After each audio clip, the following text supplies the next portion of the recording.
बोलो साधु सत साहिब।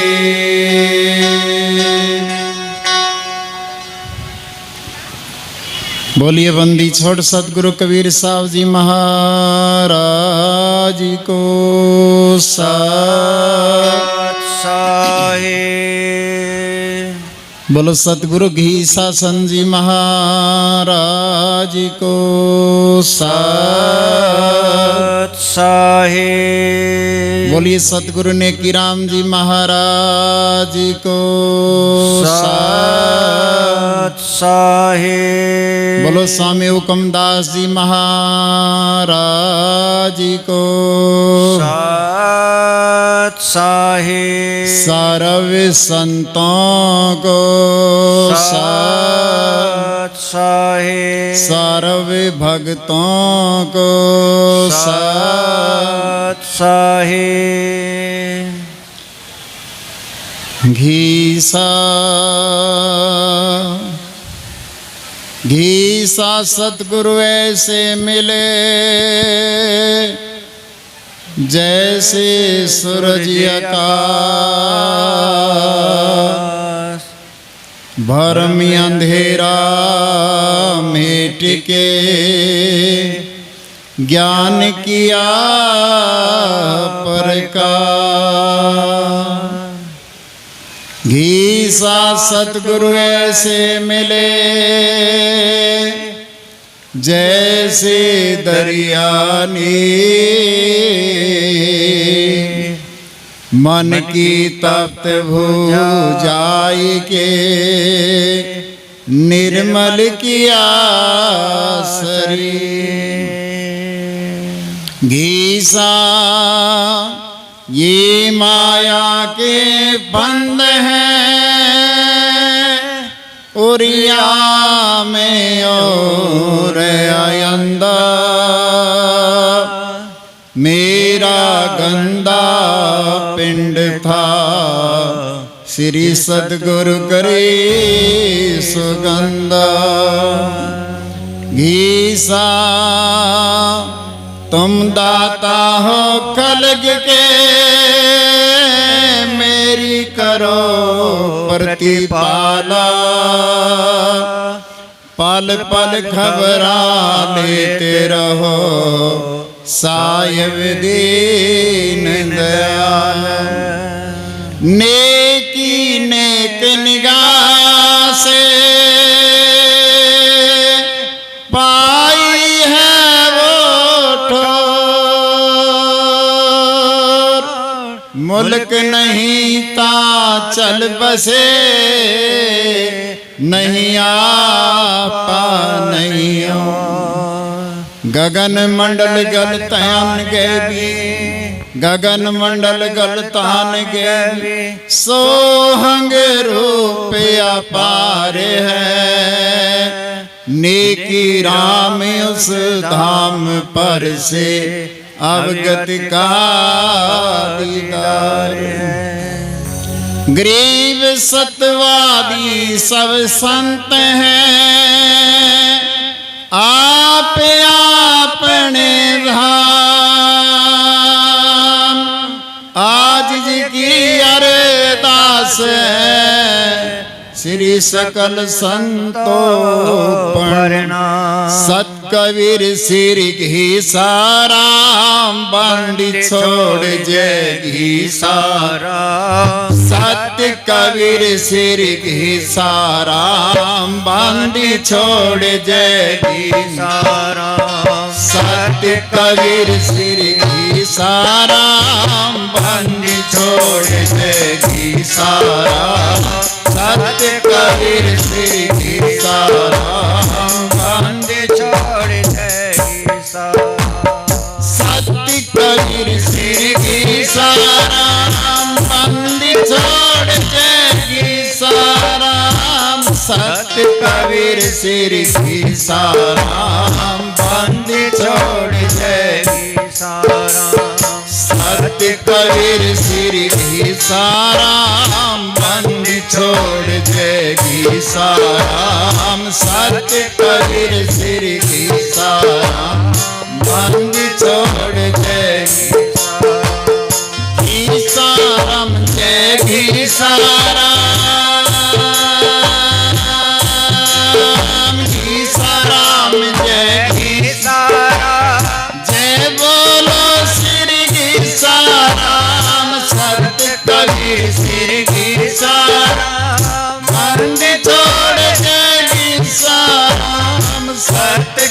कबीर श्री साराम बंद छोड़ जय घीसाराम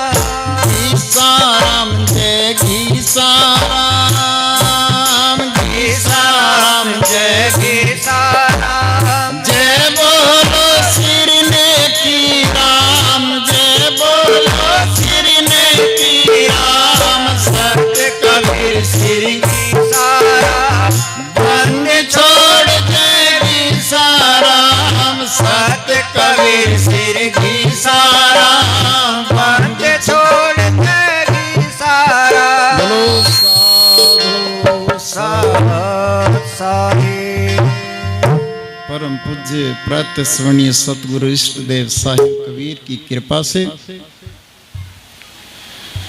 उन्हीं महापुरुषों के स्वरूप आचार्य सतगुरु घीसा संत महाराज जी की विशेष कृपा से उन्हीं के रूप में आए बंदी छोड़ सतगुरु नेकीराम जी महाराज जी की अनेक वर्षों से इस परिवार के ऊपर कृपा स्वामी हुक्मदास जी ने आके यहाँ इस ज्योत को जागृत किया। हमारे भगत सतगुरु नेकीराम जी के सेवक स्वामी हुक्मदास जी के सेवक ये सोलंकी परिवार किसी बुजुर्ग की और देखें तो प्रेम से भरा हुआ, किसी बच्चे की और निहारें तो वो भी प्रेम से भरा हुआ, और इस पूरे परिवार की प्रेरणा से जो हमें प्राप्त हुआ उसको हमें नमन करना चाहिए, सच्चाई बंदगी बोलना चाहिए।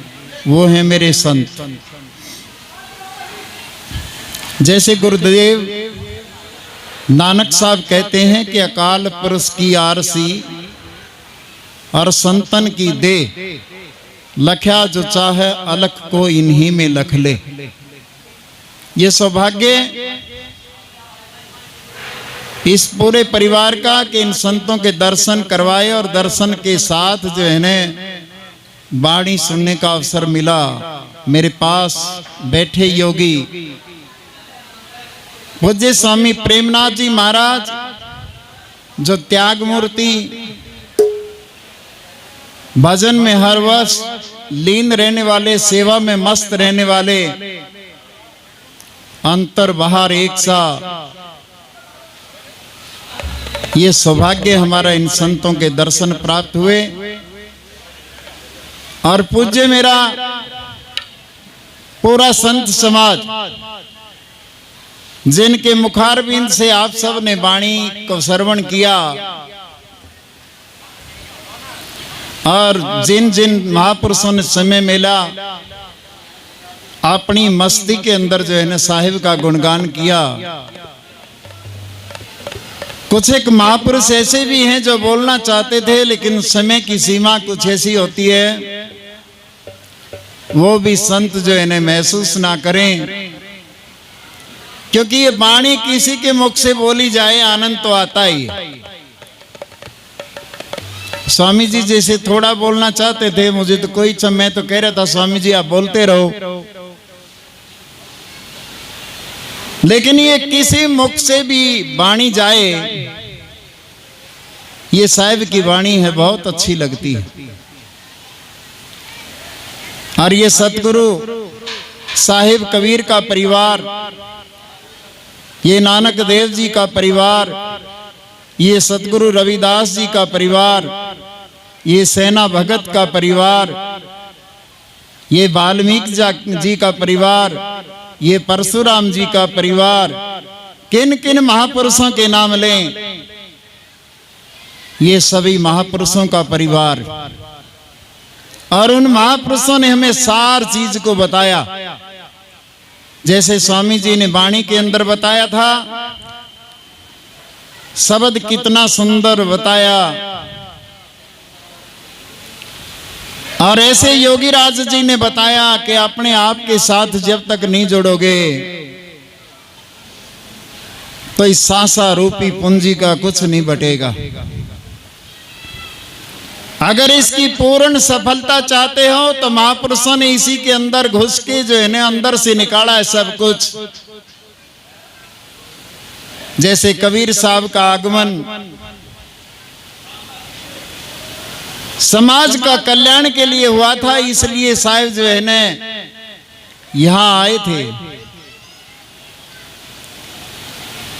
और जिन कबीर साहब ने अपने सतगुरु देव रामानंद जी को भी चिताया हो और फिर भी कभी अहंकार ना किया हो, गुरुदेव की मर्यादा को भंग ना किया हो, गुरुदेव को गुरुदेव ही मानते रहे हो, ऐसे सतगुरु कबीर साहब। आपने ये भी जानकारी होगी कि उस समय रामानंद जी एक शील संत थे,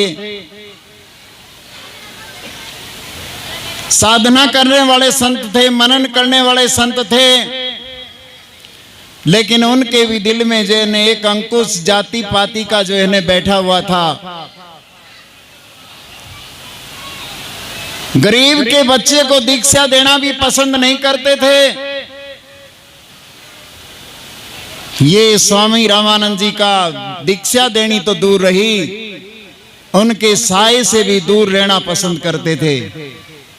ऐसे थे हमारे बंदी छोड़ कबीर साहब के अपने गुरुदेव की भी भ्रांति को मेटा। किसने? सतगुरु कबीर साहब जी ने। ब्राह्मणों ने, मौलवियों ने कहा ये कबीर साहब तो नुगरा है, क्योंकि गुरुदेव का नाम नहीं है। लेकिन वो भी पूर्ण किया। एक बाल रूप का धारण करके गंगा के किनारे पेड़ियों में लेट गए। सुबह सुबह रामानंद जी जो है ना सुबह 4 बजे स्नान के लिए जाते थे और उसी रास्ते से आना था। जब रामानंद जी की खड़ाऊं उनके शरीर के लगी तो बच्चे रूप में थे, बच्चे ने किलकारी दी। रामानंद जी ने कबीर साहब को उठा के और राम नाम का मंत्र दिया, क्योंकि एक गुरु मर्यादा निभानी थी।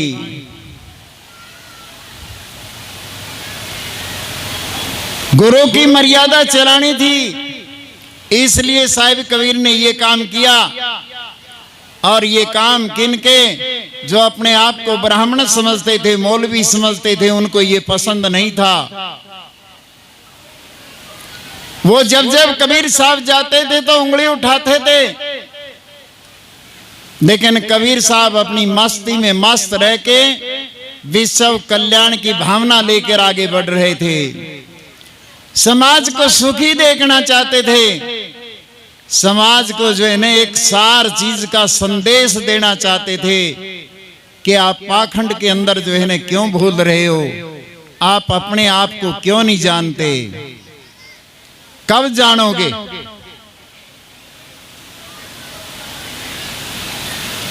एक बार साहिब कबीर ने, पिता उनके नीरू और नीमा दोनों कपड़े का काम करते थे। कपड़ा बना हुआ बाजार में बेचने के लिए चले गए। आधा कपड़ा जो है ना बाजार में बिक गया और आधा कपड़े की जुगत बना रहे थे, कपड़ा कैसे बिके। क्या देखते हैं, थोड़ी देर के अंदर एक गरीब ब्राह्मण का रूप बना के भगवान नारायण साहेब सामने कबीर साहब के प्रकट हो गए और कहने लगे कि बेटा मैं 3 दिन से भूखा हूं, मेरे पास कोई कपड़ा भी नहीं है।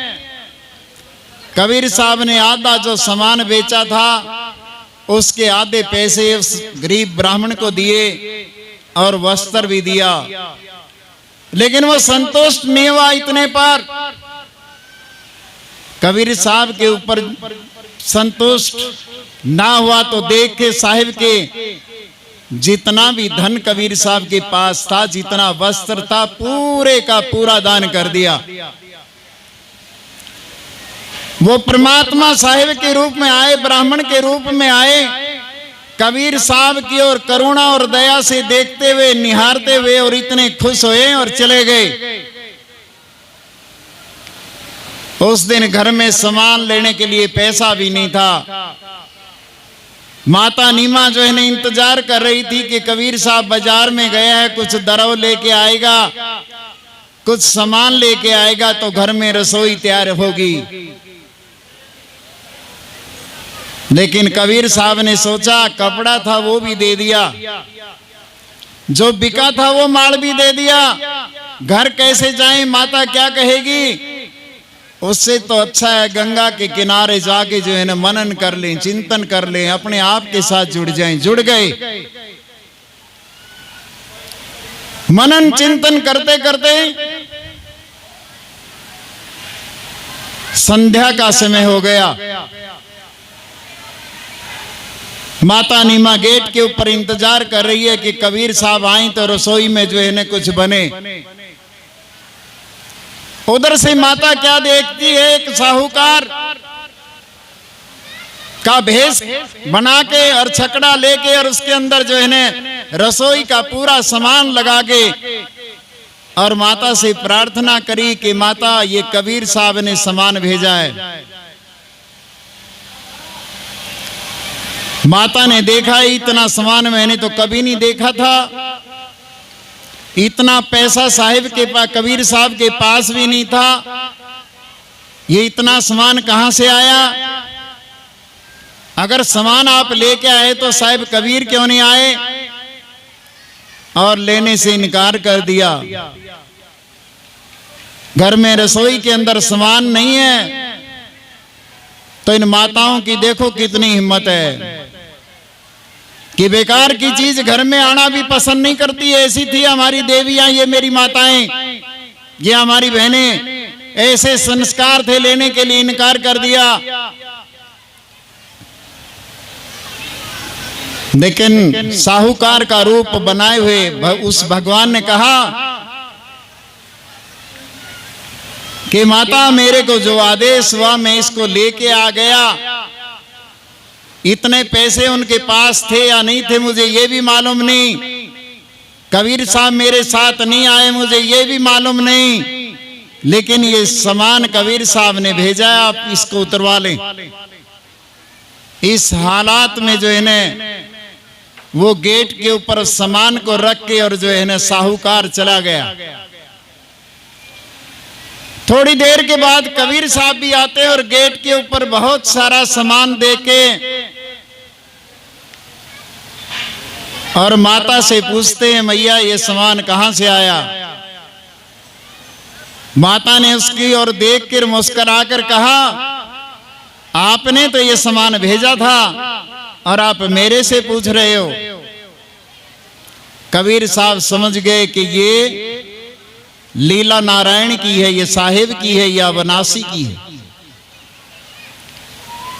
उसका रसोई में ना रख के योजना बनाई कि जितना भी ये सामान है कल ही भंडारा करेंगे और किन्हीं गरीबों को खिलाएंगे। इसमें गरीब जो है ना भोजन करेंगे। जितना भी सामान था कबीर साहब ने भंडारे के लिए अगले दिन जो है ना सबका न्योंदा दिया। निमंत्रण स्वामी रामानंद जी के यहां भी दिया, लेकिन गरीब जाति का जुल्हाया समझ के स्वामी रामानंद जी भंडारे के अंदर नहीं आए। अनेक मेरे साधु फकीर भजनानंदी अनेक मेरे साहिब के प्यारे आए। भंडारा जो है ना बहुत विशाल भंडारा हुआ। भोजन की व्यवस्था बढ़िया थी, कपड़े का दान भी बहुत किया और काशी के अंदर जय जयकार के नारे गूंज गए। नीरू और नीमा के संबंधियों ने भी सोचा, उसके कुटुंबियों ने सोचा कि कबीर साहब ने हमारे से मदद भी नहीं ली और इतने भंडारे बड़े की व्यवस्था कैसे कर दी। तो ये है साहिब की लीला। एक भिखारी बन के कुछ लेता है और बदले में साहूकार बन के सब कुछ दे देता है।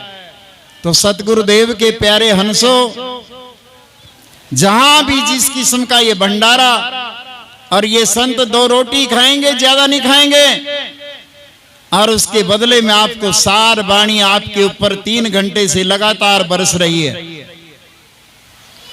इसलिए हमें साहिब के मार्ग को अपना के और अपने सतगुरुदेव को हमेशा याद रखना चाहिए। गुरुदेव की जो आज्ञा हो, गुरुदेव का जो उपदेश हो, जो इनका संदेश हो, उसको मानते हुए अगर जो चलता रहता है उसके भंडारे हमेशा भरे रहते हैं। जैसे महाराज संध्योतराम जी ने कि गुरु बिन माला फेरते, गुरु बिन देते दान, और गुरु बिन दान हराम है, चाहे पूछो वेद पुराण। अपने गुरुदेव के प्रति, इन संतों के प्रति आपकी निष्ठा हो, इनकी आज्ञा से अगर कोई कार्य करोगे तो सफल होगा। तो महाराज संध्योतराम जी बता रहे हैं तरह तरह हमारा जो मनवा, महाराज जी वाणी के अंदर बता रहे थे, कभी मंदिरों में डोलता है, कभी कहीं डोलता है, कभी कहीं डोलता है, कभी कहीं डोलता है, लेकिन टिकते नहीं। तो महाराज जी इस मन के बारे में क्या बता रहे हैं? टिक जा मन मेरा सती गुरु सब दयाधार। टिक जा मन मेरा सती गुरु सब दयाधार। टिक जा मन मेरा सती गुरु सब आधार। गुणाय ढेड़ी डवा चढ़ाई, कभी भीतर का विभाग। गुणाय ढेड़ी डवा चढ़ाई, कभी भीतर का विभाग। ऐसे कर्म करे अपने में डूबेगा काल उधार। जा मन मेरा सते गुरु सब माताओं, तुम भी मन को टिका लो, टिकाने से मिलेगा कुछ मिलेगा। तो साथ बोलो, मिलके बोलो, टिक जा मन मेरा सते गुरु सब दयाधार। टिक जा मन मेरा सतगुरु सब दयाधार। तेरा बनाया कुछ नहीं बनता, रह जागा चकमा। तेरा बनाया कुछ नहीं बनता, रह जागा चकमा। पानी में से घी निकले तो, पानी में से घी निकले तो, रूखा न खाए संसार। टिक जा मन मेरा सते गुरु सब दयाधार। टिक जा मन मेरा सतगुरु सब दयाधार।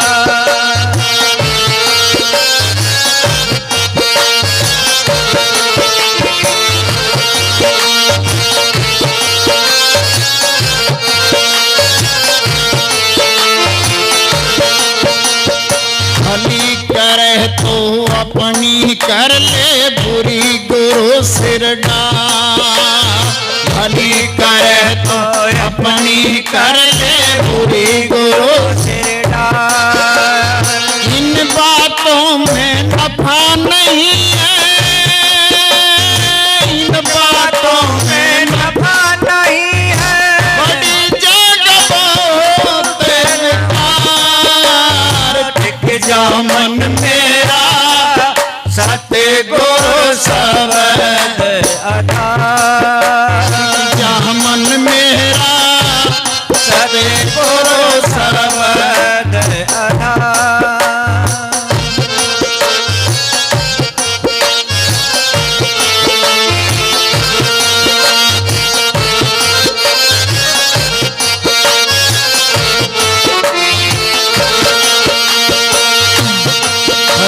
करो सतगुरु को सौंपो, बनो ऐसे दाता।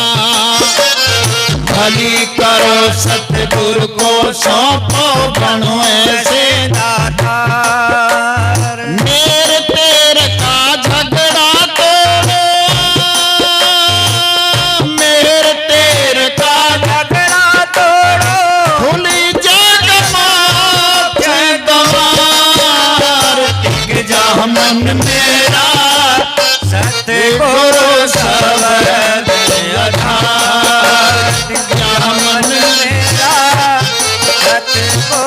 शब्द आधार।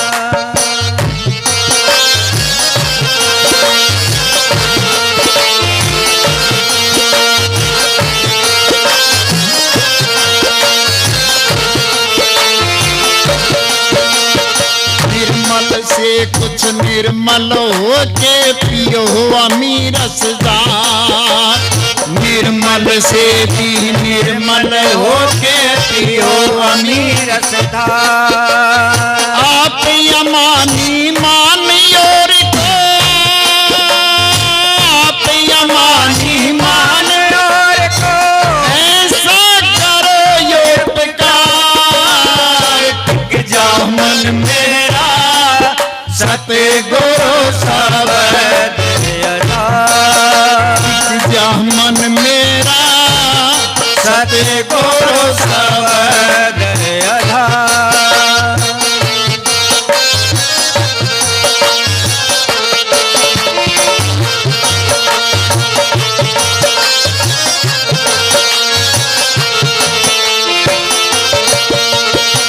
ऐसी रहनी गुरमुख राखो मान गुमाना डा। ऐसी रहनी गुरमुख राखो मान गुमाना डा। संगत राम चले कोई रास्ते, संगत राम चले कोई रास्ते, नीले सारे में सार। टिक जा मन मेरा सतगुरु शब्द आधार। टिक जा मन मेरा सतगुरु शब्द आधार। टिक जा मन सतगुरु।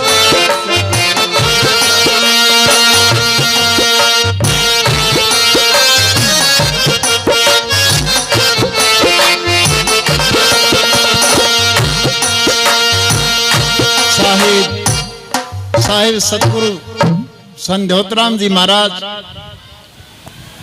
सतगुरु नेकीराम जी के शिष्य। महाराज नेकीराम जी के बाणे के अंदर 52 शिष्य थे। 2 शिष्य बड़े जो है ने ब्रह्मज्ञानी महाराज नेकीराम जी भी कह सकते हैं उनको, साहिब घीसासन जी का रूप भी कह सकते हो। सतगुरु ईश्वरदास जी पंजाब में हुए और महाराज संध्योतराम जी हरियाणा में। ये 2 महापुरुषों के महाराज नेकीराम जी को शिष्य थे। सटार का निशान था दोनों के। 40 जो है ने पुरुष के चोड़े में और 12 जो है ने देवियां। 52 शिष्य उस वक्त। आज से जो है ने 150-200 वर्ष पूर्व कि कैसे थे हमारे महापुरुष, जिन्हें निरखा जिन्हें परखा किसने, उनके शिष्य सतगुरु ईश्वरदास जी ने, उनके शिष्य संध्योतराम जी ने परखा। एक एक वाणी बिल्कुल सरल, जैसे ये वाणी बोली कि निर्मल से भी निर्मल होके पियो अमीरस झार। आप मानी यानी समाज को मान देते रहो। ये नारायण का रूप है, साहिब का रूप है। इसके छोटा बड़ा मत देखो, गरीबी अमीरी से मत तोलो, क्योंकि वो साहिब हर घट में विराजमान है। भंडारे की व्यवस्था है तो एक ही पट्टी पे बैठ के पाएंगे। सत्संग में बैठना तो एक संग बैठ के जो है ना वाणी को सुनेंगे। ये भ्रम तो रामानंद जी का भी तोड़ दिया साहिब कबीर ने। कबीर साहब ने तो बहुत से भ्रम तोड़े। रामानंद जी मूर्ति पूजा करते थे, उनके अनुसार चलना चाहिए था, क्योंकि वह स्नान भी करवाते थे, वस्त्र भी डालते थे, मूर्ति के माला भी पहनाते थे, तिलक भी लगाते थे। लेकिन साहिब ने किसको पूजा? जो मेरे पास महात्मा बैठे इनको पूजा, और जो मेरे सामने बैठी है संगत इनको पूजा। क्योंकि ये है चलता फिरता राम, ये चलता फिरता कृष्ण, ये नानक, ये रविदास, ये कबीर साहब, ये साहिब घीसा संत, ये चलता फिरता। कितनी कि आप मानी मान और को ऐसा करो उपकार, ऐसी रहनी राखो गुरमुख, यानी गुरमुख बनो। मान गुमाना डार सन द्योतराम, चले कोई रास्ते, यानी गुरुदेव के उपदेश पे चलने वाला मिले सार में सार। जैसे घीसा जी कहते हैं, मैं तो ही देखूं तो मोई देख, देखत देखत ऐसा देख कि मिट जा धोखा दर से एक। और घीसा संत कहें अलेख, गुरुदेव को ऐसा सेवे जो सेवक ही गुरु होए, यानी कोई भिन्नता ना रहे। कहीं आना है नहीं जाना है, एक दिल का मैल मिटाना है, तू जरा गरीबी ले भाई, तेरा यहीं का यहीं ठिकाना है। कुछ वार नहीं कुछ पार नहीं, ये कहन सुनन की बातें हैं। और कोई माँ नहीं कोई बाप नहीं, ये झूठा जग का नाता है। कोई गुरु नहीं कोई गुरु नहीं, कोई चेला नहीं, ये रमता पुरुष अकेला है। शब्द स्वरूपी रहे शरीर, घीसा संत गरीब को हरदम दिखे सब में पीर। जिन खोजा इस समाज के अंदर पीर नजर आया, देवता नजर आया, और जिनने नहीं खोजा वो भटकता रहा। मन के वशीभूत होके भटकता रहा, अहंकार के वशीभूत होके भटकता रहा, राग द्वेष में डोलता रहा। साहब घीसा जी कहते हैं अहंकार के बारे में, अहंकार अंग का करूं विचारा, और जब आवे तब हो जा न्यारा। मित्र वैरी तुरंत बनावे, गड़बड़ गाजे से चढ़ धावे, मार मार करता ही ध्यावे, और जोर जुल्म से हुक्म चलावे। सब धर्मों को आन घटावे, मात पिता की आज्ञा नठावे, गुरु चेले का धर्म घटावे। लग गई आग तन जल गया सारा, थम्बे नहीं जग बह गया प्यारा। रूस से लड़े लड़ लड़ भागे, लाख कहो बाके एक न लागे। अहंकार अंग का करूं बिचारा, जो पी जासी वो जग से न्यारा, और जो उगले सो होए खवारा। तो इसलिए अहंकार इसको उठने न दो, आ भी जाओ तो पी जाओ, लेकिन मन के साथ ज्यादा डोलते हैं। आज आनंद है इस सत्संग के अंदर कि मेरी माताएं मेरे भाई बुजुर्ग सभी जो है ना आराम से बैठे। अब वाणी का आनंद लेंगे और फिर भंडारे का अन्न का आनंद लेंगे, और भंडारे का अन्न का आनंद लेते हुए भी वाणी का आनंद आपको फिर भी मिलेगा। लेकिन मैं प्रार्थना करना चाहूंगा कि अपने मन को अपने अंदर लगाए रखो, इसको भटकने मत दो। ये देवता भी बन जाएगा अगर नहीं भटकने दोगे तो। गरीबदास ने कहा है, मन ही देवी देवता, और मन ही भूत प्रेत, और मन ही हर हो जात है, जो हरि बजे सचेत। ये हरि का रूप भी बन जाएगा। तो महाराज संत देवतराम जी की एक और वाणी सभी मिलके बोलेंगे।